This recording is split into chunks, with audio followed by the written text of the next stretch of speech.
ಹರೇ ರಾಮ. ಕರುಣ ರಸದ ಕೋಡಿವರಿವ ಕಟಾಕ್ಷದ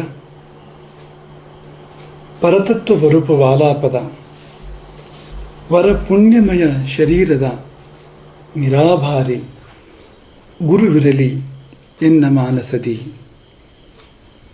ನಿರಾಭಾರಿ ಗುರುವಿರಲಿ ಎಮ್ಮ ಮಾನಸದಿ.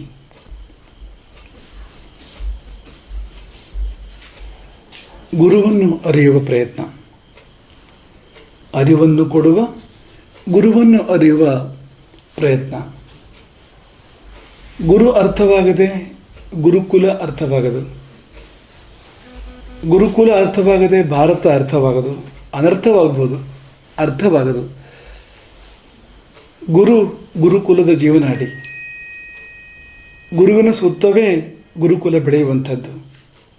ಹಾಗಾಗಿ ಗುರುಕುಲವನ್ನು ಅರ್ಥ ಮಾಡಿಕೊಳ್ಳುವ ಭಾಗವಾಗಿ ಗುರುವನ್ನು ಅರ್ಥ ಮಾಡಿಕೊಳ್ಳುವಂಥ ಒಂದು ಪ್ರಯತ್ನ. ಗುರುಕುಲವಿಲ್ಲದೆ ಭಾರತವೆಲ್ಲಿ ಪ್ರವಚನ ಸರಣಿಯಲ್ಲಿ ಕೆಲವಾರು ಪ್ರವಚನಗಳು ಗುರುವಿಗೆ ಸಮರ್ಪಿತ.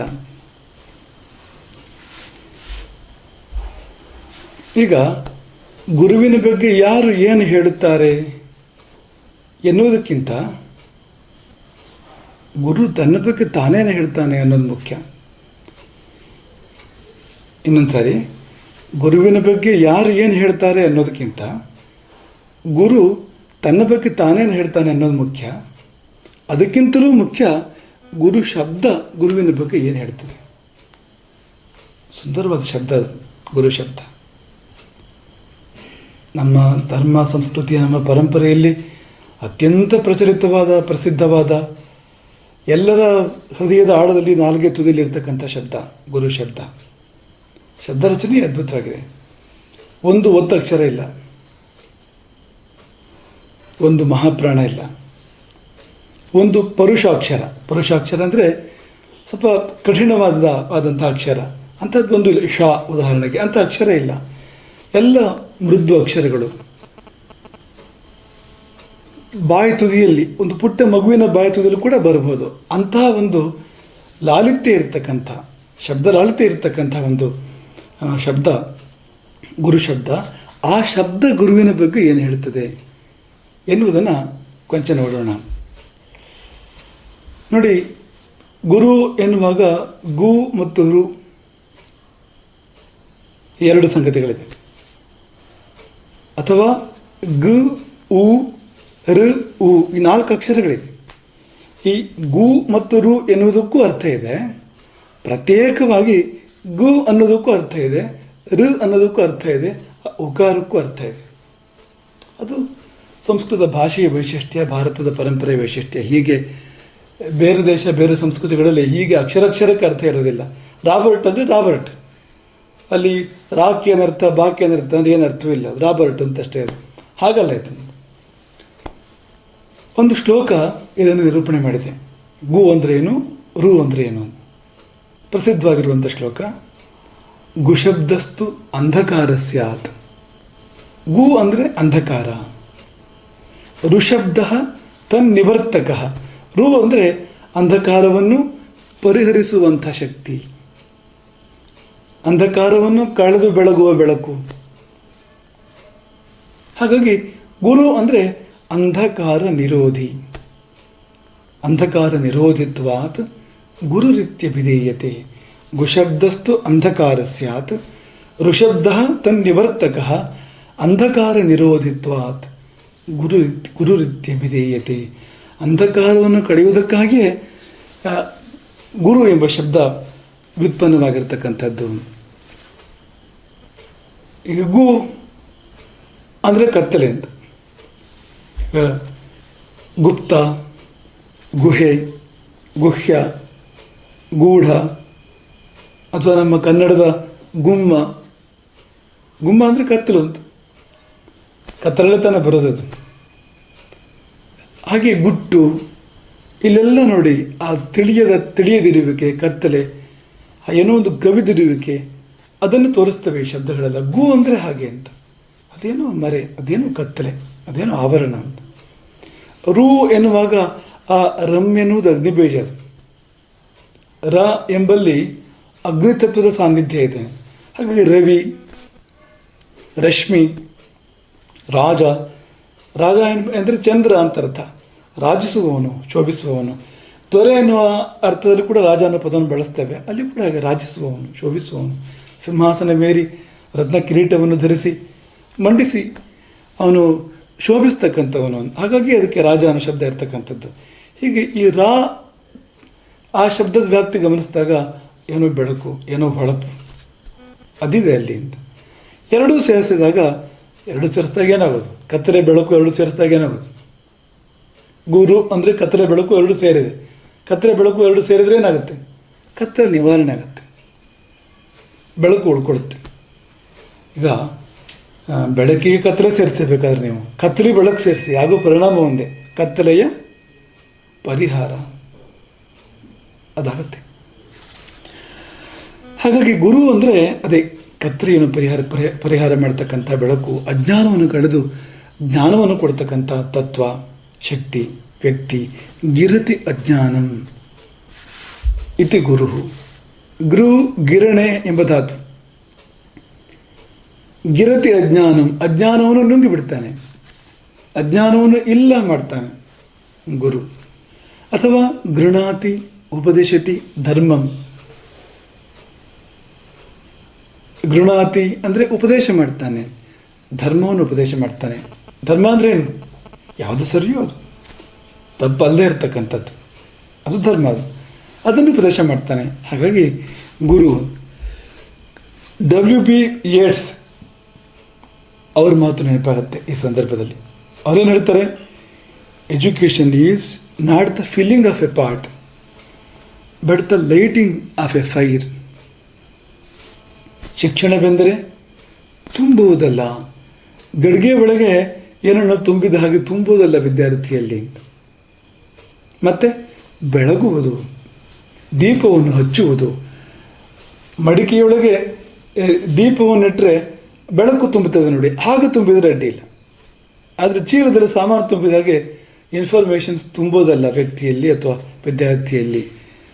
ಬೆಳಗಬೇಕು ಎನ್ನುವಾಗ ಇದೇ ಧ್ವನಿ ಬಂತು. ನಾವೇನು ಗುಶಬ್ದಸ್ತು ಅಂಧಕಾರ ಸ್ಯಾತ್ ಋಷಬ್ದಸ್ತ ನಿವರ್ತಕ ಅಂಧಕಾರ ನಿರೋಧಿತ್ವಾತ್ ಗುರುಡಿತ್ಯ ವಿಧಿಯೇತಿ ಅಂತ ಹೇಳಿದ್ವು. ಅದನ್ನೇ ಅವರು ಇಂಗ್ಲೀಷ್ ಭಾಷೆಯಲ್ಲಿ ಹೇಳಿದ್ದಾರೆ, ಬೇರೆ ರೀತಿಯಲ್ಲಿ ಹೇಳಿದ್ದಾರೆ. ಇನ್ನೊಂದು 2-3 ಪ್ರಸಿದ್ಧ ಆಂಗ್ಲ ಸೂಕ್ತಿಗಳು ನೆನಪಾಗ್ತವೆ ನಮಗೆ. ಮಾರ್ಟಿನ್ ಲೂಥರ್ ಕಿಂಗ್ ಜೂನಿಯರ್ ಅವರು ಹೇಳಿರ್ತಕ್ಕಂಥದ್ದು, darkness cannot drive out darkness. ಕತ್ತಲೆಯಿಂದ ಕತ್ತಲೆಯನ್ನು ಹೊಡೆದೋಡಿಸ್ಲಿಕ್ಕೆ ಸಾಧ್ಯ ಇಲ್ಲ ಅಂತ. Only light can do that. ಬೆಳಕು ಮಾತ್ರವೇ ಆ ಕೆಲಸವನ್ನು ಮಾಡಬಲ್ಲದು. ಕತ್ತಲೆಯನ್ನು ದೂರ ಮಾಡಲಿಕ್ಕೆ ಕತ್ತಲೆಯಿಂದ ಇಲ್ಲಿ ಸಾಧ್ಯ ಅಂತ. ಹಾಗೆ ದ್ವೇಷವನ್ನು ದ್ವೇಷದಿಂದ ದೂರ ಮಾಡಲಿಕ್ಕೆ ಸಾಧ್ಯ ಇಲ್ಲ, ಪ್ರೀತಿಯಿಂದ ಸಾಧ್ಯ ಎಂಬುದಾಗಿ ಮಾರ್ಟಿನ್ ಲೂಥರ್ ಕಿಂಗ್ ಹೇಳಿದ್ದಾರೆ. ಇದೇ ಒಂದು ದಾರಿಯಲ್ಲಿ ಆ ಮಾತು ಕೂಡ ಬಂದಿದೆ ಅಂತ. ಬೆಂಜಮಿನ್ ಫ್ರಾಂಕ್ಲಿನ್ ಹೇಳಿದ್ದಾರೆ, instead of cursing the darkness let a candle. ಕತ್ತಲೆಗೆ ಶಾಪ ಹಾಕ್ತಾ ಕೂತ್ಕೋಬೇಡ, ಹಚ್ಚು ದೀಪ. ಏನು ಪ್ರಯೋಜನ? ಕತ್ತಲನ್ನು ತಗೊಳ್ತಾ ಕೂತ್ಕೊಂಡ್ರೆ ದೀಪ ಹಚ್ಚು. ಅದೇ ಗುರು, ಅದೇ ಗುರು, ಹಚ್ಚಿದ ದೀಪ ಗುರು. ಇನ್ನೊಂದು ಸೂಕ್ತಿ, ಅದು ಭಾಳ ಚೆನ್ನಾಗಿದೆ, ಈ ಮಾವೋರಿ ಸೂಕ್ತಿ. ಅದೊಂದು Maori proverb. Turn your face to the sun and the shadows fall behind you. ಸೂರ್ಯನ ಕಡೆ ಮುಖ ಮಾಡು, ನೆರಳು ಹಿಂದಕ್ಕೆ ಬೀಳುತ್ತೆ, ಹಿಂದಕ್ಕಾಗುತ್ತೆ ನೆರಳು. ಸೂರ್ಯನ ಕಡೆ ಮುಖ ಮಾಡು, ಬೆಳಕಿನ ಕಡೆ ಮುಖ ಮಾಡು. ಇವೆಲ್ಲವನ್ನೂ ನೆನಪಿಸ್ಕೊಳ್ತೇವೆ. ಯಾಕೆಂದರೆ ಇವೆಲ್ಲ ಅದೇ ಧಾಟಿಯಲ್ಲಿವೆ, ಅದೇ ದಾರಿಯಲ್ಲಿವೆ ಈ ಸೂಕ್ತಿಗಳೆಲ್ಲ. ಪ್ರಪಂಚದ ಬೇರೆ ಬೇರೆ ಭಾಗದಲ್ಲಿ ಬೇರೆ ಬೇರೆ ಕಾಲದಲ್ಲಿ ಆಲೋಚನೆಗಳು ಒಂದೇ ರೀತಿ ಬಂದಿದ್ದಾವೆ. ದೊಡ್ಡವರು ಅವರ ಚಿಂತನೆ ಒಂದೇ ದಿಕ್ಕಿನಲ್ಲಿ ಸಾಗಿದೆ ಅನ್ನೋದಕ್ಕೆ ಇವೆಲ್ಲ ನಿದರ್ಶನಗಳು. ಆದರೆ ಈ ಎಲ್ಲ ಉದಾಹರಣೆಗಳು ಹೇಳಿದ ಮತ್ತು ನಮಗೆ ತೃಪ್ತಿ ಇಲ್ಲ. ಇನ್ನೊಂದು ಉದಾಹರಣೆ ಹೇಳಬೇಕು ನಾವು, ಅದು ಶಂಕರಾಚಾರ್ಯರದ್ದು. ಶಂಕರಾಚಾರ್ಯರು ದಕ್ಷಿಣಾಮೂರ್ತಿಯನ್ನು ವರ್ಣನೆ ಮಾಡ್ತಾರೆ. ನಮ್ಮಲ್ಲಿ ಗುರುತ್ವದ ಪ್ರತೀಕ ದಕ್ಷಿಣಾಮೂರ್ತಿ. ದಕ್ಷಿಣಾಮೂರ್ತಿ ಪರಮಗುರು, ಶಿವನ ಗುರು ಸ್ವರೂಪ. ಆ ದಕ್ಷಿಣಾಮೂರ್ತಿಯನ್ನು ಅನೇಕ ಶ್ಲೋಕಗಳಿಂದ ವರ್ಣನೆ ಮಾಡ್ತಾರೆ ಶಂಕರಾಚಾರ್ಯರು. ಅದರಲ್ಲಿ ಒಂದು ಅದ್ಭುತವಾಗಿದೆ. ನಾನಾ ಛಿದ್ರ ಘಟೋದರ ಸ್ಥಿತ ಮಹಾದೀಪ ಪ್ರಭಾ ಭಾಸ್ವರಂ ಜ್ಞಾನಂ ಯಸ್ಯತು ಚಕ್ಷುರಾದಿ ಕರ್ಣದ್ವಾರ ಬಹಿಸ್ಪಂದತೆ. ಶಂಕರರ ಕಲ್ಪನೆಯ ಚಮತ್ಕಾರವನ್ನು ನಾವಿಲ್ಲಿ ಕಾಣಬಹುದು. ಒಂದು ಗಡಿಗೆ, ಆ ಗಡಿಗೆಗೆ ಅನೇಕ ರಂಧ್ರಗಳಿದ್ದಾವೆ. ಒಂದು ಗಡಿಗೆಗೆ ವಿನ್ಯಾಸದ ರಂಧ್ರಗಳು. ಕೆಲವು ಸಾರಿ ಗಡಿಗೆಗೆ ಆ ರೀತಿ ವಿನ್ಯಾಸದ ಒಂದು, ಈಗ ಉದಾಹರಣೆಗೆ ನಕ್ಷತ್ರದ ಆಕಾರದಲ್ಲಿ ಒಂದು ರಂಧ್ರ, ತ್ರಿಕೋಣ ಆಕಾರದಲ್ಲಿ ಒಂದು ರಂಧ್ರ, ಚೌಕ ಆಕಾರದಲ್ಲಿ ಒಂದು ರಂಧ್ರ, ಸುಂದರವಾದ ಬೇರೆ ಬೇರೆ ವಿನ್ಯಾಸಗಳಲ್ಲಿ ಅನೇಕ ರಂಧ್ರಗಳಿರ್ತಕ್ಕಂಥ ಒಂದು ಗಡಿಗೆ ಅಂತ ಭಾವಿಸ್ತೇನೆ ನೀವು. ಆ ಗಡಿಗೆಯೊಳಗೆ ದೀಪ ಹಚ್ಚಿಟ್ರೆ ಹೇಗಿರ್ತದೆ? ಗುರು ಹಾಗಿರ್ತಾನೆ. ನಾನಾ ಛಿದ್ರ ಘಟೋದರ ಸ್ಥಿತ ಮಹಾದೀಪ ಪ್ರಭಾ ಭಾಸ್ವರಂ. ಹಲವು ರಂಧ್ರಗಳುಳ್ಳ ಗಡಿಗೆಯೊಳಗಿನ ಮಹಾದೀಪದ ಪ್ರಭೆ, ಅದರಂತೆ ಜ್ಞಾನ ಯಾರದಿದೆಯೋ. ಅಂದರೆ ಗುರುವಿನ ದೇಹ ಘಟ, ದೇಹವನ್ನು ಘಟಕ್ಕೆ ಹೊರಿಸಿದ್ದಾರೆ ನೋಡಿ ನಮ್ಮಲ್ಲಿ. ದೇಹ ಘಟ ಅಂತ ಅಂದ್ಕೊಳ್ಳಿ. ಅಲ್ಲಿ ಈ ಕಣ್ಣು, ಕಿವಿ ಇವೆಲ್ಲವೂ ಕೂಡ ರಂಧ್ರಗಳು. ಬಗೆ ಬಗೆಯ ವಿನ್ಯಾಸದ ರಂಧ್ರಗಳು. ಇಲ್ಲಿ ಬೇರೆ ಬೇರೆ ವಿನ್ಯಾಸಗಳೆಲ್ಲ ಇದ್ದಾವೆ. ಗೋಲ ಇದೆ, ತ್ರಿಕೋಣ ಇದೆ, ಚೌಕ ಇದೆ, ಎಲ್ಲ ಇದೆ. ಈ ಮೂಗು ಒಂದು ತ್ರಿಕೋಣ ಇದೆ ಒಂದು ರೀತಿಯಿಂದ, ಕಣ್ಣು ಅಂದರೆ ಗೋಲ, ಬೇರೆ ಬೇರೆ ವಿನ್ಯಾಸಗಳಿದ್ದಾವೆ. ಹಾಗೆ ಬಗೆ ಬಗೆಯ ವಿನ್ಯಾಸದ ಈ ರಂಧ್ರಗಳು, ಈ ತೂತುಗಳು ಇರ್ತಕ್ಕಂಥ ಘಟ, ಅದರೊಳಗೆ ಜ್ಞಾನಪ್ರಭೆ, ಮಹಾಜ್ಞಾನ, ಅದು ಈ ಎಲ್ಲ ರಂಧ್ರಗಳಿಂದ, ಎಲ್ಲ ಇಂದ್ರಿಯಗಳಿಂದ ಹೊರಗೆ ಹರಿದು ಹೋಗ್ತಾ ಇದೆ. ಜ್ಞಾನಂ ಯಸ್ಯತು ಚಕ್ಷುರಾದಿ ಕರ್ಣದ್ವಾರ ಬಹಿಸ್ಪಂದತೆ. ಯಾವನ ಜ್ಞಾನವು ಅವನ ಕಣ್ಣು ಕಿವಿಗಳ ಮೂಲಕ, ಅವನ ಸರ್ವೇಂದ್ರಿಯಗಳ ಮೂಲಕ ಹೊರಸೂಸುತ್ತದೆಯೋ ಅಂಥ ಗುರು. ಎಷ್ಟು ಅದ್ಭುತವಾಗಿದೆ ನೋಡಿ ಈ ಉದಾಹರಣೆ. ಕತ್ತಲೆಯಲ್ಲಿ ಒಂದು ಗಡಿಗೆಯೊಳಗೆ ದೀಪ, ಗಡಿಗೆಯಲ್ಲಿ ಹಲವಾರು ರಂಧ್ರಗಳು, ಅಲ್ಲಿಂದ ಬೆಳಕು ಹೊರಬರುವ ಹಾಗೆ ಯಾವ ಮಹಾಪುರುಷನ ಸರ್ವೇಂದ್ರಿಯಗಳಿಂದ ಅರಿವು ಎಲ್ಲೆಡೆ ಹರಿತಾ ಇದೆಯೋ ಅಂಥ ಗುರು.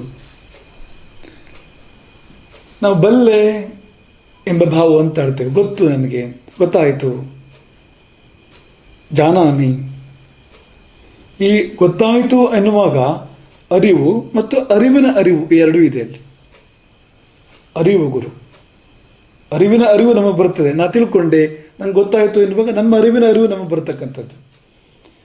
ಈಗ ಒಂದು ವಸ್ತುವಿನ ಅರಿವು ಬರೋದು ಬೇರೆ, ಒಂದು ವಸ್ತು ಗೊತ್ತಾಗೋದು ಬೇರೆ, ಗೊತ್ತಾಗೋದು ಬೇರೆ ಅಂತ. ಅರಿವಿನ ಅರಿವು ಅದು ಅಂತ. ಈ ಅರಿವಿನ ಅರಿವು ಅಂತ ಬಂದಾಗ ಭಾನ ಮತ್ತು ಅನುಭಾನ ಅಂತ, ಅಂದರೆ ಅರಿವಿನ ಅರಿವು ಅಂತ. ಆ ಅರಿವು ಗುರು, ಅರಿವಿನ ಅರಿವಿನಲ್ಲಿ ನಾವೆಲ್ಲ ಇದ್ದೇವೆ. ಹಾಗಾಗಿ ಆ ಗುರುವಿನ ಸುತ್ತಲೇ ನಾವು ಸುತ್ತಾ ಇದ್ದೇವೆ, ಗುರುವಿನ ಹಿಂದೆ ನಾವೆಲ್ಲ ಇದ್ದೇವೆ. ಅವನ ಬೆಳಕೆ ನಮ್ಮೆದರ ಬೆಳಕು ಎಂಬುದಾಗಿ ಶಂಕರರು ಜಾನಾಮೀತಿ ತಮೇವ ಭಾಂತಮನುಭಾತ್ಯೇತತ್ ಸಮಸ್ತಂ ಜಗತ್ತು ತಸ್ಮೈ ಶ್ರೀ ಗುರುಮೂರ್ತಿಯೇ ನಮ ಇದಂ ಶ್ರೀ ದಕ್ಷಿಣಾಮೂರ್ತಿಯೇ ಎಂಬುದಾಗಿ ದಕ್ಷಿಣಾಮೂರ್ತಿಯನ್ನು ಸ್ತುತಿಸಿದ್ದಾರೆ. ಬದುಕಿಗೆ ಅರಿವೇ ದೊಡ್ಡ ಕೊಡುಗೆ, ಅರಿವಿಗಿಂತ ದೊಡ್ಡ ಕೊಡುಗೆ ಬೇರೆ ಯಾವುದೂ ಇಲ್ಲ. ಅದನ್ನು ಕೊಡುವವನು ಗುರು. ಅರಿವು ಎಷ್ಟು ಮುಖ್ಯ ಅಂದರೆ, ಬೆಳಕಿಲ್ಲದ ಬದುಕನ್ನು ಕಲ್ಪಿಸಿಕೊಳ್ಳಲಾದರೂ ಸಾಧ್ಯವೇ? ಕಲ್ಪನೆ ಮಾಡಿಕೊಳ್ಳಿ, ಬೆಳಕೇ ಇಲ್ಲ. ಕಲ್ಪನೆ ಮಾಡ್ಕೊಳ್ಳೋಕ್ಕೂ ಬೆಳಕು ಬೇಕು. ಕಲ್ಪನೆ ಇಲ್ಲಾದರೂ ಬೆಳಕು ಬೇಕು ಅಂತ, ಇದ್ರೆ ಕಲ್ಪನೆ ಕೂಡ ಬರೋದಿಲ್ಲ. ಬರೀ ಕತ್ಲಲ್ಲಿ ಕಲ್ಪನೆ ಮಾಡ್ತೀರಿ. ಅಂತೆಯೇ ಅರಿವಿಲ್ಲದ ಅಂತರಂಗವನ್ನು ಕೂಡ ಕಲ್ಪಿಸಿಕೊಳ್ಳಲಾಗದು. ನಮ್ಮ ಅಂತರಂಗ, ನಮ್ಮ ಮನಸ್ಸು ಇದೆಯಲ್ಲ, ಅಲ್ಲಿ ಏನೂ ಅರಿವೇ ಇಲ್ಲ ಅಂದರೆ ಬೆಳಕಿಲ್ಲದ ಪ್ರಪಂಚದಾಗ ಆಗಿಬಿಡ್ತದೆ ಅದು. ಕಲ್ಪನೆ ಮಾಡ್ಕೊಳ್ಳಿ, ಸೂರ್ಯನ ಬೆಳಕಿಲ್ಲ, ಚಂದ್ರನ ಬೆಳಕಿಲ್ಲ, ನಕ್ಷತ್ರಗಳ ಬೆಳಕಿಲ್ಲ, ಅಗ್ನಿಯ ಬೆಳಕಿಲ್ಲ, ವಿದ್ಯುತ್ತಿನ ಬೆಳಕಿಲ್ಲ, ಯಾವ ಬೆಳಕೂ ಇಲ್ಲ. ಹೆಜ್ಜೆ ಕಿತ್ತು ಮುಂದೆ ಇಡೋದಾದರೂ ಹೇಗೆ? ಹೆಜ್ಜೆಯಿಂದ ಹೆಜ್ಜೆ ಇಡಲಿಕ್ಕೆ ಸಾಧ್ಯ ಇಲ್ಲ ನೋಡಿ ಅಂಥ ವಾತಾವರಣದಲ್ಲಿ. ಹಾಗೆ ಅಂತರಂಗದಲ್ಲಿ ಅರಿವು ಇಲ್ಲದೇ ಇದ್ದರೆ ಬದುಕಿನಲ್ಲಿ ಹೆಜ್ಜೆ ಮುಂದೆ ಇಡಲಿಕ್ಕೆ ಸಾಧ್ಯ ಇಲ್ಲ. ಬದುಕಿನ ನಂತರ ಬೇಕು ಗುರು ಅನ್ನೋದಷ್ಟೇ ಅಲ್ಲ, ಬದುಕಿರುವಾಗಲೂ ಕೂಡ ಗುರು ಬೇಕು ಅಂತ. ಯಾಕೆಂದರೆ ಹೆಜ್ಜೆ ಮುಂದಿಡಬೇಕಾದ್ರೆ ಅರಿವು ಬೇಕು, ಎಲ್ಲಿಡಲಿ ಆ ಹೆಜ್ಜೆಯನ್ನು. ಇಷ್ಟು ಮುಖ್ಯ ಗುರು ಎಂದರೆ. ಏನಿದ್ದರೇನು ಜೀವನದಲ್ಲಿ ಅದರ ಅರಿವೇ ಇಲ್ಲದೆ ಇದ್ದರೆ ಏನಿದ್ದರೇನು? ಎಂಥ ಸಂಪತ್ತಿದ್ರೇನು, ಎಂಥ ರತ್ನಗಳಿದ್ರೇನು, ಅದು ಇದೆ ಅಂತಲೇ ನಮ್ಗೆ ಗೊತ್ತಿಲ್ಲದೆ ಇದ್ದರೆ ಉಪಯೋಗ ಏನು ಹೇಳಿ? ಏನೂ ಇಲ್ಲ. ಇದನ್ನು ನಿರೂಪಿಸುವಂಥ ಒಂದು ಕಥೆ, ಅದು ಒಂದು ಕಥೆಯಲ್ಲ, ಎರಡು ಕಥೆ. ಒಂದು ಕಥೆ ಅದು ಈ ಗುರುವಿಲ್ಲದಿದ್ದರೆ ಏನು ನಷ್ಟ, ಗುರುವಿದ್ದರೆ ಏನು ಲಾಭ ಅಂತ ನಿರೂಪಣೆ ಮಾಡ್ತಕ್ಕಂಥ ಒಂದು ಕಥೆ. ಆ ಕಥೆ ಹೇಳಿದವನ ಕಥೆ ಇನ್ನೊಂದಿದೆ. ಅದು ಕೂಡ ನಮಗೆ ಈ ಸಂದರ್ಭದಲ್ಲಿ ನಾವು ಯಾವ ವಿಷಯ ಮಾತನಾಡ್ತಾ ಇದ್ದೇವೋ ಆ ಸಂದರ್ಭದಲ್ಲಿ ಪ್ರೇರಣಾದಾಯಿ. ಹಾಗಾಗಿ ಎರಡು ಕಥೆಗಳು. ಕಥೆ ಹೇಳಿದವನ ಕಥೆ, ಅದು ಚಿಕ್ಕದೇ ಇದೆ, ಭಾಳ ದೊಡ್ಡದಿಲ್ಲ. ಮತ್ತು ಕತೆ, ಅದು ಭಾಳ ಚಿಕ್ಕದೇ ಇದೆ, ಆದರೆ ತಿರುವುಗಳು ಭಾಳ ಇದೆ ಆ ಕಥೆಯಲ್ಲಿ. ಅಮೇರಿಕದ ರಸೆಲ್ ಹರ್ಮನ್ ಕಾನ್ವೆಲ್ 19ನೇ ಶತಮಾನದವನು. 1843ರಿಂದ 1925 ಆತ ಬದುಕಿದ್ದ. ಒಂದು 15 ವರ್ಷ ವಕೀಲಿ ವೃತ್ತಿ ಮಾಡಿದ, ಆಮೇಲೆ ಪಾದ್ರಿಯಾಗಿದ್ದ. ಒಂದು ಸಾರಿ ಏನಾಯಿತು, ಬಡ ಹುಡುಗನೊಬ್ಬ, ಬಡ ವಿದ್ಯಾರ್ಥಿಯೊಬ್ಬ ಈ ಕಾನ್ವೆಲ್ ಮುಂದೆ ಬಂದು ನಿಲ್ತಾನೆ. ಆತನಿಗೆ ವಿದ್ಯೆಯ ಅಪೇಕ್ಷೆ, ಎಜುಕೇಷನ್ ಅದು ಬೇಕು ಎನ್ನುವ ತವಕ, ಆದರೆ ಹಣ ಇಲ್ಲ. ಅಂದರೆ ಈ ಕಾನ್ವೆಲ್ ಮುಂದೆ ಬಡತನ ಬಂದು ನಿಂತಿದೆ, ಅದು ವಿದ್ಯೆಯನ್ನು ಬಯಸಿದೆ. ಇಂಥ ಪರಿಸ್ಥಿತಿಯನ್ನು ನಾವು ಕೂಡ ನಮ್ಮ ಸುತ್ತಮುತ್ತ ಕಾಣ್ತೇವೆ ಅಥವಾ ಅನುಭವಿಸಿರ್ತೇವೆ ಜೀವನದಲ್ಲಿ. ವಿದ್ಯೆ ಬೇಕು, ಆದರೆ ವಿದ್ಯೆಗೂ ಆ ವಿದ್ಯಾರ್ಥಿಗೂ ನಡುವೆ ಹಣದ ಗೋಡೆ ಇದೆ. ಆ ದಿನವೇ ಡಾಕ್ಟರ್ ಕಾನ್ವೆಲ್ ಜೀವನದ ಗುರಿಯ ನಿರ್ಧಾರವಾಯ್ತಂತೆ. ಡಾಕ್ಟರ್ ಕಾನ್ವೆಲ್ ಜೀವನದ ಗುರಿಯ ನಿರ್ಧಾರವಾಯಿತು. ಗುರಿ ಏನು? ಪ್ರತಿಭಾವಂತ ಬಡ ವಿದ್ಯಾರ್ಥಿಗಳಿಗೆಂದೇ ಒಂದು ವಿಶ್ವವಿದ್ಯಾಲಯವನ್ನು ಕಟ್ಟಬೇಕು. ಪ್ರತಿಭೆ ಇದೆ, ಹಣವಿಲ್ಲ, ಅಂಥವರಿಗಾಗಿ ಒಂದು ಯೂನಿವರ್ಸಿಟಿ ಕಟ್ಟಬೇಕು ಎನ್ನುವ ಒಂದು ಜೀವನದ ಗುರಿ ತೀರ್ಮಾನ ಆಯಿತು. ಸುಲಭನಾ ವಿಶ್ವವಿದ್ಯಾಲಯ ಕಟ್ಟೋದು? ಅಂದರೆ ದುಡ್ಡೆಷ್ಟು ಬೇಕು? ಕೆಲವು $1 ಮಿಲಿಯನ್ ಅವಶ್ಯಕತೆ ಇತ್ತು ಅಂತ. ವಿಶ್ವವಿದ್ಯಾಲಯವನ್ನು ಕಟ್ಟಬೇಕು ಅಂದರೆ ಕೆಲವು $1 ಮಿಲಿಯನ್ ಅಗತ್ಯ ಇತ್ತು. ಈ ಸವಾಲೇನಿದೆ, ಕೆಲವು $1 ಮಿಲಿಯನ್ ಅವಶ್ಯಕತೆ. ಅದಕ್ಕಾಗಿ ಒಂದು ಕತೆ ಹೊರಗೆ ಬಂತು. ಅವಶ್ಯಕತೆಗಾಗಿ ಕತೆ. ಕಾನ್ವೆಲ್ ತಾನು ಹೋದಲ್ಲಿ ಬಂದಲ್ಲಿ ಈ ಕಥೆಯನ್ನು ಹೇಳಿ ನಿಧಿ ಸಂಗ್ರಹ ಮಾಡ್ತಾರೆ. ಹೋದಲ್ಲಿ ಬಂದಲ್ಲಿ ಅದೇ ಕತೆ, ಒಂದೇ ಕಥೆಯನ್ನು ಹಲವಾರು ಸ್ಥಳಗಳಲ್ಲಿ ಹೇಳಿ ದೊಡ್ಡ ನಿಧಿಯನ್ನೇ ಸಂಗ್ರಹ ಮಾಡ್ತಾರೆ. ಎಷ್ಟು ದೊಡ್ಡ ನಿಧಿ? $6 ಮಿಲಿಯನ್. $6 ಮಿಲಿಯನ್ ಒಂದು ಕತೆ ಹೇಳಿ, ಒಂದೇ ಕಥೆಯನ್ನು 100 ಕಡೆ ಹೇಳಿ ಸಂಗ್ರಹ ಮಾಡ್ತಾರೆ.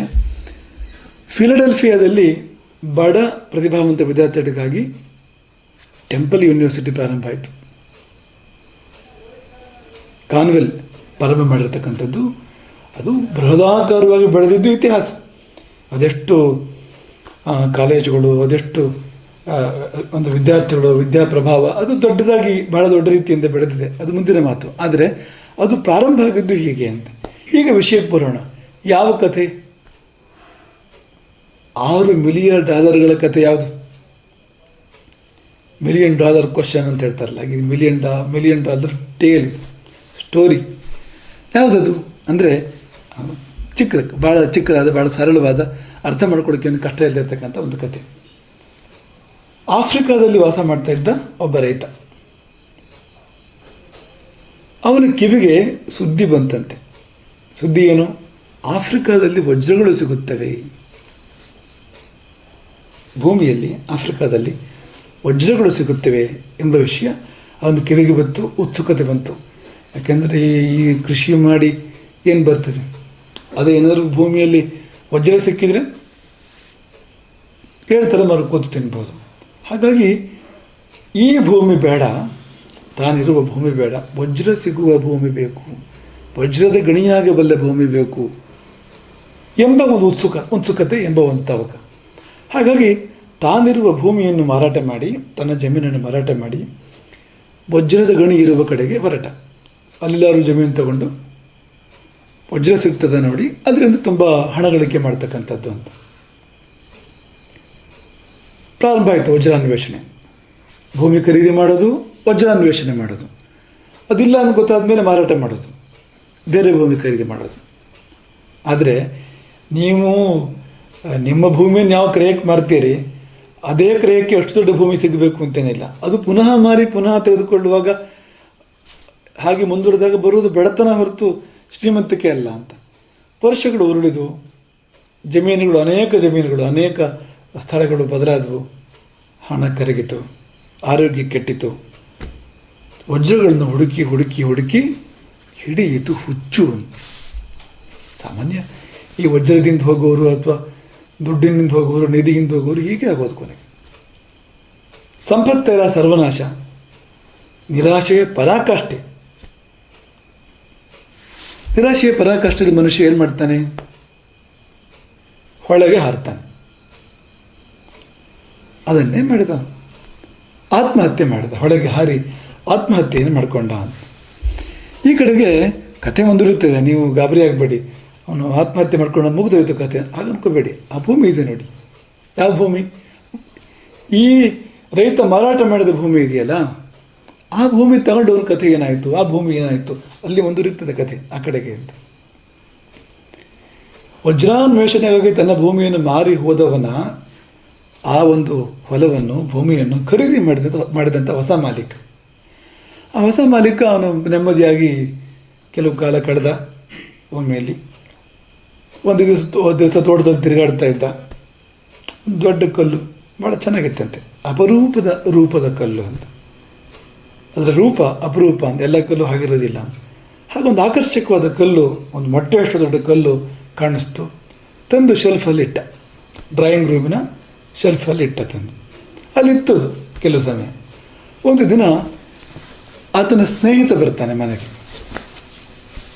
ಆತ ಇವನ ಸ್ನೇಹಿತ ಮಾತ್ರ ಅಲ್ಲ, ರತ್ನ ಪರೀಕ್ಷಕ ಕೂಡ ಹೌದು, ರತ್ನ ಪರೀಕ್ಷಾ ವಿಚಾರದ ಕೂಡ ಹೌದು. ಆತ ಒಂದಿನ ಮನೆಗೆ ಬಂದಾಗ ಅದು ಇದು ಉಭಯ ಕುಶಲೋಪರಿ ಲೋಕಾಭಿರಾಮ ಎಲ್ಲ ಆದಮೇಲೆ ಶೆಲ್ಫ್ ಕಡೆ ಗಮನ ಹೋದರೆ ಚಕಿತನಾದ. ಅವನ ಬಾಯಿಂದ ಉದ್ಗಾರ ಬಂತು, ವಜ್ರ. ವಜ್ರ ಸಾಮಾನ್ಯ ವಜ್ರ ಅಲ್ಲ, ಜಗತ್ತಿನಲ್ಲಿಯೇ ಅತ್ಯಂತ ದೊಡ್ಡದಾದ ವಜ್ರ ಇದು, ಅತ್ಯಂತ ಶ್ರೇಷ್ಠವಾದ ವಜ್ರ ಇದು. ಆಗ ತೋಟದ ಮಾಲೀಕ ಹೇಳಿದಂತೆ, ಹೊಸ ಮಾಲೀಕ ಹೇಳಿದಂತೆ, ಹೌದಾ, ನನ್ನ ತೋಟ ತುಂಬ ತುಂಬಿದೆ ಇದು ಅಂತ. ಯಾವ ಕಡೆ ಹೋದರೂ ಇದೇ ಇದೆ ಇಲ್ಲಿ ನನ್ನ ತೋಟದಲ್ಲಿ. ಅದೇ ಜಗತ್ ಪ್ರಸಿದ್ಧವಾಗಿರ್ತಕ್ಕಂಥ ಕಿಂಬರ್ಲಿ ವಜ್ರದ ಗಣಿ, ಕಿಂಬರ್ಲಿ ಡೈಮಂಡ್ ಮೈನ್. ಅದು ಹೇಗೆ ಅಸ್ತಿತ್ವಕ್ಕೆ ಬಂತು ಅಂದರೆ ಹೀಗೆ ಅಸ್ತಿತ್ವಕ್ಕೆ ಬಂತು ಅಂತ ನೀವು ಕಲ್ಪನೆ ಮಾಡಿಕೊಳ್ಳಿ. ಆ ಮೊದಲನೇ ಮಾಲೀಕ ಇದ್ನಲ್ಲ, ಅವನು ಹುಡುಕಿ ಹೊರಟಿದ್ದು ವಜ್ರಗಳನ್ನು, ಅದಲ್ಲೇ ಇತ್ತು. ಅವನು ಸುತ್ತ ಇತ್ತು, ಅವನು ಕಾಲು ಕೆಳಗೆ ಇತ್ತು, ಅವನ ಮನೆ ವಜ್ರಗಳ ಮೇಲೆ ಇತ್ತು. ಅವನು ವಜ್ರಗಳ ಮೇಲೆ ಮಲಗ್ತಾ ಇದ್ದ, ವಜ್ರಗಳ ಮೇಲೆ ಊಟ ಮಾಡ್ತಾ ಇದ್ದ, ವಜ್ರಗಳ ಮೇಲೆ ತಿರುಗಾಡ್ತಾ ಇದ್ದ. ಸುತ್ತ ಕೂಡ ವಜ್ರಗಳೇ ಇದ್ದು, ಆದರೆ ಅದು ಗೊತ್ತಾಗಲಿಲ್ಲ ಅಂತ. ಹಾಗಾಗಿ ವಜ್ರಗಳನ್ನು ಹುಡುಕಿಕೊಂಡು ಈ ಭೂಮಿಯನ್ನು ಮಾರಿ ಯಾವ ಬೆಲೆಗೆ ಬೆಲೆ ಅಲ್ಲದ ಬೆಲೆ, ಈ ವಜ್ರಗಳ ದೃಷ್ಟಿಯಿಂದದ್ದು ಅಂತಹ ಬೆಲೆಗೆ ಮಾರಿ ಹೋಗಿ ಮಾಡಿದ್ದೇನು ಅಂದರೆ ಹೊಳೆಗೆ ಹಾರಿತ್ತು, ಬದುಕನ್ನು ಅಂತ್ಯಗೊಳಿಸಿಕೊಂಡಿತ್ತು ಅಂತ. ಆದರೆ ಈ ಹೊಸ ಮಾಲೀಕನ ಯೋಗ ಎಷ್ಟು ಚೆನ್ನಾಗಿದೆ ನೋಡಿ ಅಂತ. ಆತ ಜಗತ್ ಪ್ರಸಿದ್ಧವಾಗಿರ್ತಕ್ಕಂಥ, ಜಗದ್ವಿಖ್ಯಾತವಾಗಿರ್ತಕ್ಕಂಥ ಕಿಂಬರ್ಲಿ ವಜ್ರದ ಗಣಿಯ ಮಾಲೀಕನಾದ. ಈ ಹಳೆಯ ಮಾಲೀಕ ಹೊಸ ಮಾಲೀಕ ಇಬ್ಬರಲ್ಲಿ ಏನು ವ್ಯತ್ಯಾಸ? ಅವನು ಯಾಕೆ ಆತ್ಮಹತ್ಯೆ ಮಾಡ್ಕೊಳ್ಬೇಕಾಗಿ ಬಂತು? ಇವನು ಯಾಕೆ ವೈಭವದಿಂದ ಮೆರೆಯುವಂಥ ಸ್ಥಿತಿ ಬಂತು? ಏನು ವ್ಯತ್ಯಾಸ ಇಬ್ಬರಲ್ಲಿ? ಅದೇ ಸ್ನೇಹಿತ ಇದ್ನಲ್ಲ, ಇದು ಈ ಕಲ್ಲಲ್ಲ ವಜ್ರ ಅಂತ ತೋರಿಸಿರ್ತಕ್ಕಂಥ ಸ್ನೇಹಿತ, ಇಂಥವನು ಅವನಿಗೆ ಸಿಗಲಿಲ್ಲ. ಆ ಮೊದಲಿನ ಮಾಲೀಕನಿಗೆ ಇಂಥವನು ಸಿಕ್ಕಿದ್ರೆ ಅವನು ಆತ್ಮಹತ್ಯೆ ಮಾಡ್ಕೊಳ್ಬೇಕಾದ ಪ್ರಮೇಯ ಬರ್ತಿರಲಿಲ್ಲ. ಎರಡನೇ ಮಾಲೀಕನಿಗೆ ಸಿಕ್ಕಿದ, ಹಾಗಾಗಿ ಅವನು ವೈಭವವಾಗಿ ಬದುಕಿದ ಅಂತ. ಅದೇ ಗುರು ಅಂತ. ಅವನೇ ಗುರು, ಅಂಥವನೇ ಗುರು, ಅಂತಹ ಕೆಲಸ ಮಾಡೋವನೇ ಗುರು. ಎಂಥ ಕೆಲಸ? ನಮ್ಮೊಳಗಿನ ವಜ್ರಗಳನ್ನು ನಮಗೆ ತೋರಿಸಿಕೊಡುವವನು, ನಮ್ಮೊಳಗಿನ ನಿಧಿಯನ್ನು ನಮ್ಮೊಳಗಿನ ಅದ್ಭುತವಾಗಿರ್ತಕ್ಕಂಥ ನಿಧಿಯನ್ನು ನಮಗೇ ತೋರಿಸ್ಕೊಡ್ತಕ್ಕಂಥವನು ಅವನೇ ಗುರು.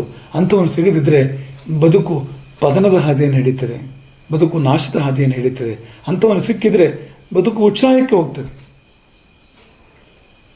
ಹಾಗಾಗಿ ಈ ಒಂದು ಕಥೆ ಆ ಒಂದು ವಿಶ್ವವಿದ್ಯಾಲಯದ ಹುಟ್ಟಿಗೆ ಕಾರಣ ಆಯಿತು. ಕಥೆಯಲ್ಲಿ ಸತ್ವ ಇದೆ. ಕಥೆ ಗುರುವಿನ ಮಹತಿಯನ್ನು ಸಾರ್ತದೆ. ಗುರುವಿಲ್ಲದಿದ್ದರೆ ಎಂಥ ಶೂನ್ಯ ಅದು, ಗುರುವಿದ್ದರೆ ಎಂಥ ಪೂರ್ಣ ಬದುಕು ಎನ್ನುವುದನ್ನು ಈ ಕಥೆ ಯಾವುದೇ ಒಂದು ಚರ್ಚೆಗೆ ಎಡೆಯಿಲ್ಲದಂತೆ ನಮಗೆ ನಿರೂಪಿಸ್ತದೆ, ಅರ್ಥ ಮಾಡಿಸ್ಕೊಡ್ತದೆ ಯಾರಿಗೆ ಬೇಕಾದರೂ. ಈಗ ನಾವೆಲ್ಲ ವಜ್ರದ ಗಣಿಗಳೇ ಹೌದು. ನಮ್ಮ ಈ ಒಂದು ಶರೀರ, ನಮ್ಮ ಈ ಬದುಕು ಇದೆಯಲ್ಲ, ಇದರೊಳಗೆ ಎಂಥ ಅಮೂಲ್ಯವಾದ ಸಂಪತ್ತಿದೆ ಅಂತ. ಆದರೆ ಅದರ ಅರಿವು ನಮಗೆಲ್ಲದೆ ಇದ್ದಾಗ ನಮ್ಮ ಬೆಳಕಿಗೆ ಅದು ಬರೋದೇ ಇಲ್ಲ. ಹುಡ್ಕೊಂಡು ಎಲ್ಲೋ ಹೋಗ್ತಾ ಇರ್ತೇವೆ ನಾವು, ಎಲ್ಲೋ ಹೋಗ್ತಾ ಇರ್ತೇವೆ ಹುಡ್ಕೊಂಡು, ಇಲ್ಲೇ ಇದೆ, ಎಲ್ಲೋ ಹೋಗ್ತಾ ಇರ್ತೇವೆ. ಗುರು ಅದನ್ನು ತೋರಿಸ್ಕೊಡ್ತಾನೆ. ಈಗ ಇದು ಆಫ್ರಿಕಾದ ಕತೆ, ಅಮೇರಿಕದವನು ಹೇಳಿದ, ಹಾಗಾದ್ರೆ ನಮ್ಮಲ್ಲೇನಿಲ್ವಾ ಅಂತ ಅನ್ಕೋಬೇಡಿ. ನಮ್ಮಲ್ಲಿ ಬಹಳ ಚಂದವಾಗಿ ಇದನ್ನು ವಿವರಿಸಿದ್ದಾರೆ. ಈ ಕಥೆಯ ತತ್ವವನ್ನು ಒಂದು ಪುಟ್ಟ ಅನುಷ್ಠುಪ್ ಶ್ಲೋಕದಲ್ಲಿ ಅದ್ಭುತವಾಗಿ ವಿವರಿಸಿದ್ದಾರೆ. ನೀವೆಲ್ಲ ಗೊತ್ತಿರೋಂಥದ್ದೇ. ಅಮಂತ್ರಂ ಅಕ್ಷರಂ ನಾಸ್ತಿ, ನಾಸ್ತಿ ಮೂಲಂ ಅನೌಷಧಂ, ಅಯೋಗ್ಯ ಪುರುಷೋ ನಾಸ್ತಿ, ಯೋಜಕ ತತ್ರ ದುರ್ಲಭ. ಹಾಗಂದ್ರೆ ಏನು? ಮಂತ್ರವಲ್ಲದ ಅಕ್ಷರವಿಲ್ಲ, ಪ್ರತಿ ಅಕ್ಷರವೂ ಮಂತ್ರವೇ. ಔಷಧವಲ್ಲದ ಸಸ್ಯವಿಲ್ಲ, ಪ್ರತಿ ಸಸ್ಯವೂ ಒಂದಿಲ್ಲೊಂದು ಕಾಯಿಲೆಗೆ ಔಷಧವೇ. ಹಾಗೆ ಯೋಗ್ಯನಲ್ಲದ ವ್ಯಕ್ತಿ ಇಲ್ಲ, ಯಾವುದೇ ಯೋಗ್ಯತೆ ಇಲ್ಲದೆ ಇರತಕ್ಕಂಥ ಯಾವುದೇ ವ್ಯಕ್ತಿ ಇಲ್ಲ ಅಂತ. ಎಂಥವನಾದರೂ ಕೂಡ ಅಂಥವನಲ್ಲಿ ಏನೋ ಯೋಗ್ಯತೆ ಇದೆ. ಹಾಗಿದ್ರೆ ಯಾಕೆ ಎಲ್ಲ ಗಿಡವೂ ಔಷಧವಾಗಲಿಲ್ಲ, ಎಲ್ಲ ಅಕ್ಷರವೂ ಮಂತ್ರವಾಗಲಿಲ್ಲ, ಎಲ್ಲ ವ್ಯಕ್ತಿಗಳು ಕೂಡ ಯೋಗ್ಯರಾಗಲಿಲ್ಲ ಅಂದರೆ ಯೋಜಕರು ಸಿಗಲಿಲ್ಲ. ಯೋಜಕ ತತ್ರ ದುರ್ಲಭ. ಯೋಜಕ ಅಂದರೆ ಈ ಸಸ್ಯ ಯಾವ ರೋಗಕ್ಕೆ ಬರುತ್ತದೆ ಎಂಬುದನ್ನು ಪತ್ತೆ ಹಚ್ಚಿ ಅದನ್ನು ಆ ರೋಗಕ್ಕೆ ಪ್ರಯೋಗ ಮಾಡಬಲ್ಲವನು. ಅಂಥವನು ಯೋಗವಾದರೆ ಕಳ್ಳಿಯೂ ಕೂಡ ಔಷಧವಲ್ಲದೆ ಇರ್ತಕ್ಕಂಥದ್ದು ಯಾವುದೂ ಇಲ್ಲ. ಹಾಗೆ ಸರಿಯಾದ ಗುರು ದೊರಕಿದರೆ ಎಂಥ ವ್ಯಕ್ತಿ ಆದರೂ ಕೂಡ ಅವನು ಯೋಗ್ಯನಾಗ್ತಾನೆ. ಇದಲ್ಲದಿದ್ದರೆ ಅದಕ್ಕೆ, ಅದಲ್ಲದಿದ್ದರೆ ಇನ್ನೊಂದಕ್ಕೆ, ಇನ್ನೊಂದಲ್ಲದಿದ್ದರೆ ಮತ್ತೊಂದಕ್ಕೆ. ಅವನು ಎಲ್ಲಿಯೂ ಸಲ್ಲೋದಿಲ್ಲ ಅಂತಿಲ್ಲ ಅಂತ, ಎಲ್ಲಿಯೂ ಸಲ್ತಾನೆ. ಹಾಗಾಗಿ ಯಾವುದಾದ್ರೂ ಬಾಲಕ ಬಾಲಕಿ, ಯಾವುದಾದ್ರೂ ವಿದ್ಯಾರ್ಥಿನಿ ಯಾವುದಕ್ಕೂ ಸಲ್ಲದೆ ಹೋಗೋ ಸಂದರ್ಭ ಬಂತು ಅಂದರೆ ಅದು ಗುರುವಿನ ವೈಫಲ್ಯ. ಗುರುವಿಗೆ ಪತ್ತೆ ಹಚ್ಚಲಿಕ್ಕೆ ಸಾಧ್ಯ ಆಗಲಿಲ್ಲ. ಆ ಜೀವದಲ್ಲಿ ಏನು ಯೋಗ್ಯತೆ ಇದೆ, ಆ ಜೀವದಲ್ಲಿ ಏನು ಅರ್ಹತೆ ಇದೆ, ಅದನ್ನು ಪತ್ತೆ ಹಚ್ಚಲಿಕ್ಕೆ ಸಾಧ್ಯವಾಗದೇ ಇರುವಂಥದ್ದು, ಅದನ್ನು ತೀಡಿ ಬೆಳಕಿಗೆ ತರಲಿಕ್ಕೆ ಸಾಧ್ಯವಾಗದೇ ಇರುವಂಥದ್ದೇ ಕಾರಣ ಹೊರತು ಆ ಜೀವ ಕಾರಣ ಅಲ್ಲ, ಅದಕ್ಕೆ ಆ ವ್ಯಕ್ತಿ ಕಾರಣವಲ್ಲ. ಹಾಗಾಗಿ ಈ ಒಂದು ಶ್ಲೋಕದ ಮೂಲಕವಾಗಿ ಅತಿ ಸುಂದರವಾಗಿ ನಿರೂಪಿಸಿದೆ ನಮ್ಮ ಪರಂಪರೆ ಗುರು ಎಂದರೆ ಏನು ಎಂಬುದನ್ನು, ಮತ್ತು ಗುರುವಿಲ್ಲದಿದ್ದರೆ ಏನಾಗ್ತದೆ, ಗುರುವಿದ್ದರೆ ಏನಾಗ್ತದೆ ಎಂಬುದನ್ನು. ಹಾಗಾಗಿ ನಾವು ಯಾವುದಕ್ಕಾದರೂ ಬಂದೇ ಬರ್ತೇವೆ. ನಾವು ನಿರುಪಯೋಗಿ ಯಾವುದಕ್ಕೂ ಅಲ್ಲ, ದಂಡಪಿಂಡ ಆಗಲ್ಲ, ಯಾವುದಕ್ಕೂ ಬರಲೇಬೇಕು. ಇಲ್ಲದಿದ್ದರೆ ಸೃಷ್ಟಿಕರ್ತನಿಗೆ ಅವಮಾನ. ಅದು ಸೃಷ್ಟಿ ಒಂದು ವ್ಯರ್ಥ ಅಂತ ಆಗಿಬಿಡ್ತದಲ್ಲ. ಹಾಗಾಗಿ ನಾವು ಇದನ್ನು ಅರ್ಥ ಮಾಡ್ಕೋಬೇಕು. ಇನ್ನು ಈ ಗುರು ಶಬ್ದವನ್ನು ಮತ್ತಷ್ಟು ವಿವರಿಸ್ತಾ ಹೋಗೋದಾದರೆ, ನಾವು ಆಗಲೇ ನಿಮಗೆ ಹೇಳಿದ್ದು ಗು ಉ ರು ಉ ಎಲ್ಲದಕ್ಕೂ ಅರ್ಥ ಇದೆ. ಗೂಕ್ಕೂ ಅರ್ಥ ಇದೆ, ರೂಕ್ಕೂ ಅರ್ಥವಿದೆ. ಆಯಿತು, ಅದೀಗ ನಾವು ತಿಳ್ಕೊಂಡು ಗು ಕತ್ತಲೆ ರು ಬೆಳಕು ಅಂತ. ಈ ಗುರು ಎನ್ನುವ ಪ್ರತ್ಯಕ್ಷರಕ್ಕೂ ಅರ್ಥ ಇದೆ. ಗಕಾರ ಸಿದ್ಧಿದ ಪ್ರೋಕ್ತ, ರೇಫ ಪಾಪಸ್ಯ ಹಾರಕ, ಉಕಾರು ವಿಷ್ಣುರವ್ಯಕ್ತ, ತ್ರಿತಯಾತ್ಮ ಗುರುಃ ಪರಃ. ಗು ಅಂದರೆ ಸಿದ್ಧಿ, ಋ ಅಂದರೆ ಪಾಪನಾಶ. ಗಕಾರವು ಸಿದ್ಧಿಯನ್ನು ಕೊಡ್ತದೆ. ರೇಫ ಅಂದರೆ ಋ ಅನ್ನೋದನ್ನು ರೇಫ ಅಂತ ಕರೀತಾರೆ, ರಕಾರ ಅಂತ ಹೇಳೋದಿಲ್ಲ, ರೇಫ ಅಂತ ಕರೀತಾರೆ. ಋ ಎನ್ನುವುದು ಪಾಪನಾಶನ, ಅಗ್ನಿಬೀಜ ಅಲ್ವಾ, ಅದು ಪಾಪ ಪರಿಹಾರ ಮಾಡ್ತದೆ, ಪಾಪವನ್ನು ಸುಡುತ್ತದೆ. ಇನ್ನು ಉ ಇದೆಯಲ್ಲ, ಉ ಅಂದರೆ ಏನು? ಅದು ವಿಷ್ಣು. ಒಟ್ಟಾರೆ ಏನಾಯಿತು? ಪಾಪ ಪರಿಹಾರಕವಾದ ಸಿದ್ಧಿದಾಯಕವಾದ ವಿಷ್ಣು ಸ್ವರೂಪ.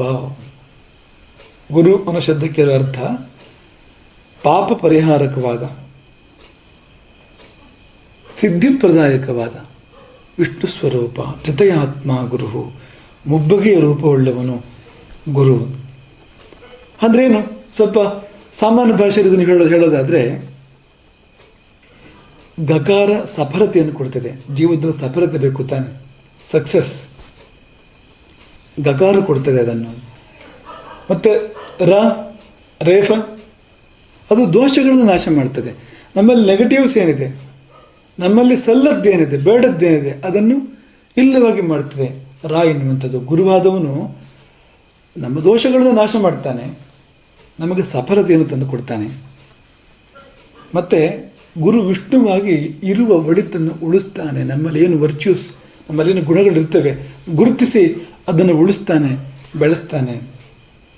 ಹಾಗೆ ನೋಡಿದರೆ ಈ 3 ಅಕ್ಷರ ಇದೆಯಲ್ಲ, ಗು ಇದೆ, ಉ ಇದೆ, ರು ಇದೆ. ಈ 3 ಅಕ್ಷರ ಇದೆಯಲ್ಲ, ಇದೇ ಬ್ರಹ್ಮ ವಿಷ್ಣು ಮಹೇಶ ಸ್ವರೂಪ. ಸಫಲತೆಯ ಸೃಷ್ಟಿ ಗಕಾರ, ಪಾಲನೆ ಅದು ಉಳ್ಕೊಳ್ತಕ್ಕಂಥದ್ದು, ಒಳ್ಳೆಯ ಗುಣಗಳೆಲ್ಲ ಉಕಾರ ವಿಷ್ಣು ಅದು. ಮತ್ತು ರೇಫ ಅದು ದೋಷಗಳ ನಾಶ, ಅದು ಮಹೇಶ್ವರ.